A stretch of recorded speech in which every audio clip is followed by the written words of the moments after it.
idea is that, so again, I'm a clinical neuropsychologist, and we're really good at using the standard measures to detect impairment once it's occurred, right? So we can use, for instance, the SDMT or symbol digit modalities test as a quick, brief information processing measure that's used all over and for outcomes in clinical trials and sensitive to picking up impaired or slowed information processing, which tends to be the earliest indicator that cognitive impairment has occurred. But even at that earlier window, patients are then presented with the position of having to recover function. And so if we can move it back even further and to predict who's at risk of decline before that decline happens, so moving back the intervention so that we can actually be more preventive of decline versus trying to recover from it once it occurs is the overall goal with more sensitive measures. So just moving it back earlier.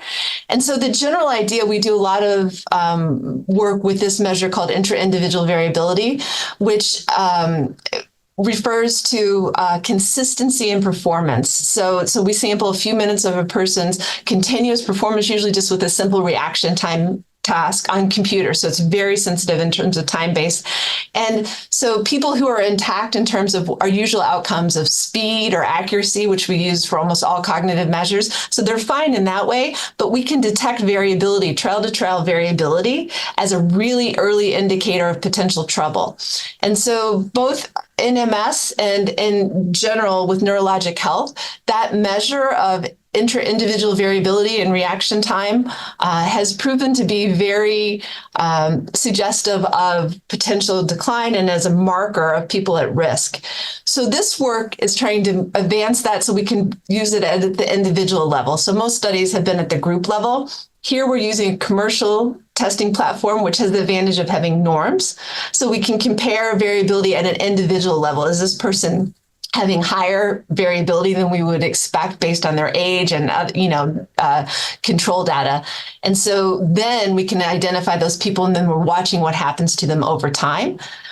We had a convenience sample from another study that we did where we had a non-intervention trial where we just had an observational cohort for 2 years. So we had baseline using this computer measure, and then 2 years later in early adults with early MS. And so that's what we're reporting here and showing that indeed it is the earliest indicator of potential changes before SDMT changes.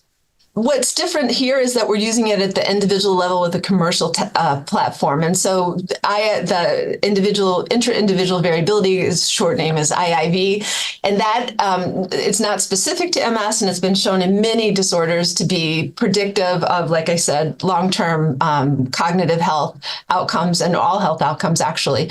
But that's at the group level and using experimental measures. So here we're deriving this measure off of a computer testing platform called Cogstate. And so in that way, we have the normative data that we can interpret the variability measure at the individual level. So we're moving it so that we can predict it at individual in clinic. Yes, you may be at risk, and so you should do intervention now. That's the ultimate goal.